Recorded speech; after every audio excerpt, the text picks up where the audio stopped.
All right, so today we're going to look at how to use like information to make a ratio table and then use the information to kind of determine rates and to be able to predict things in the future. So we've got Romain, and he's traveling from Blackfoot to Wyoming for a tournament. And the distance between Blackfoot and Greenville is 800 miles, and it takes him 16 hours. He's going by train, and we're going to assume that the train is going at a constant rate. So we've got 200 miles to Smithville. We have 400 miles to Bloomington. We have 600 miles to Georgeville, and we have 800 miles to Greenville. And we know that that whole trip takes him 16 hours. So I can look at this then,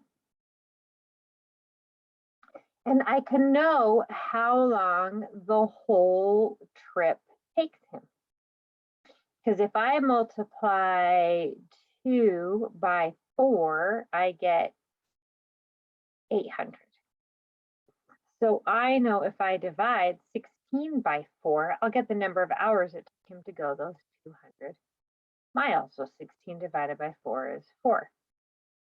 2 divided by 2 is 4. So 4 divided by 2 is 8. So it's going to take him 8 hours to go that first 400 miles. 2 times 3 is 6.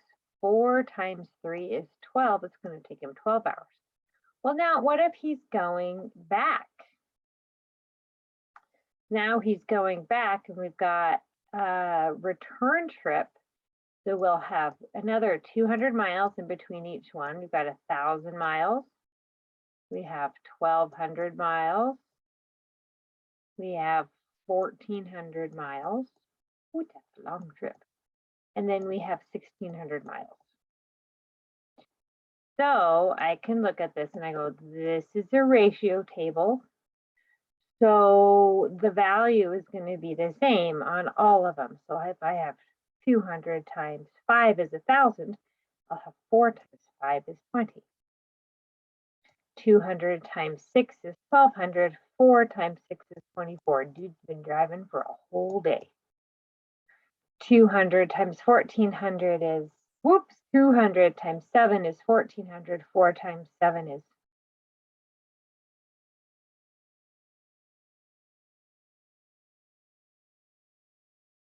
hang on. Yeah, 4 times 7 is 28. Sorry, just having a brain fart. And then 200 times 8 is 1,600. 4 times 8 is 32. So that whole journey is going to take him a total of 32 hours. So let's scroll on, and we're going to create a double line diagram to go from each thing. So at 4 hours, he goes 200 miles. At 8 hours, he has gone 400 miles. And then we just keep going up. And we can extrapolate for the future. We can look in the past. And then we can be able to see, okay, let's pretend he needs to go 3,200 miles. How long is that going to take? Well, 1,600 times 2 is 3,200. It would be 32 times 2, which is 6,400. So this double line diagram and these ratio tables can be really useful for us to predict the future in what we want to do, what we want to be able to find out. Okay, using the information from the double line diagram, how many miles would be traveled in 1 hour? Well, if he drives 200 miles in 4 hours, so 200 miles divided by 4 hours, 200 divided by 4, the value of that ratio is 50 miles in 1 hour. So he's driving 50 miles in an hour. So it doesn't matter, and then we could say, how many miles does he travel in 2 hours? going to be 100 miles in 2 hours. So we can use this ratio and the value of the ratio to figure anything out. How do I know? The value is equal to 200 over 4, which is the same as 50 over 1. We're just reducing that fraction.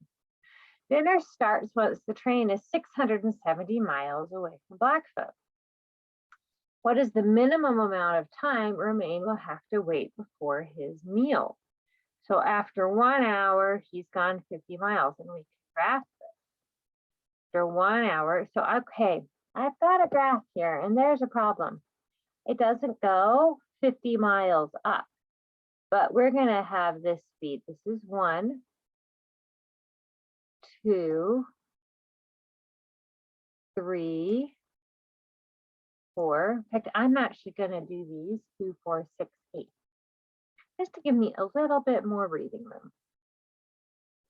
So this is going to be 1, 2. Each one's going to be 2 in between. 4. I can really set my grid to be however I want. 5, 6, 7, 8, 9, 10. Okay. And I'm going to have this be 50, 100. And I'm going to go, and this will be 200. I'm going to skip that 150 just because it's getting crowded. 200, 300, 400,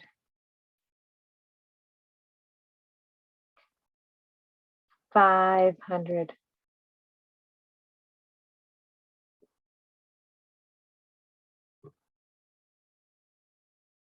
600, 700, and then onward and upward. 800. It'll take forever. So we're gonna call that good. At 1 hour, he's gone 50 miles. So there's my dot. At 2 hours, he's gone 100 miles. 3 hours, he's gone 150 hours. And onward and upward. So we can graph this just like this. So then I'm going to actually attach this line so that we can look at the parts in between. So at 1 hour, he's gone 50 miles, and that is 1 on the x-axis and 50 on the y-axis. 1, 50. At 2 hours, he's gone 100 miles. Whoops, I don't need those parentheses. I need them on my ordered pairs. So 2, 100. At 3 hours, he's gone 150 miles. And so on and so forth. The question is, how long has he gone at 670 miles? There's a couple of ways to figure this out. I can graph it and look where it is on the graph, right? So let's graph this line and see where it ends up. By the way, at 0 hours, he has gone 0 miles. I'm going to make a line like this. Okay. At 670, oh, I don't have 670 falls off the graph. Oh, dear me. I know that he travels 50 miles in 1 hour. So how many 50s are there in 670? So I can say, okay, how many 50s are there in 670? So I have 670.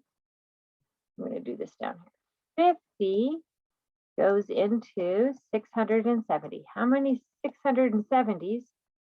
how many 50s are there in 670? So there's 1, then we have 50, then we're going to have 170. There are 3 50s in 170. I'm going to have a decimal point here. I'm going to bring that up. So then I have 150, and then I have 20 left over. We're going to bring this 0 down, and there are 4. So it'll be 13.4 hours. Woo! And my ordered pair is 13.4 on the x-axis. See, my graph only went up to 10, which is why it fell off. And then comma 670. So go ahead, and so that's how useful it can be to be able to graph these and look at them and see what's going on. If my graph had gone on, I could have looked and seen the 670. But the value of this ratio will be the same for the entire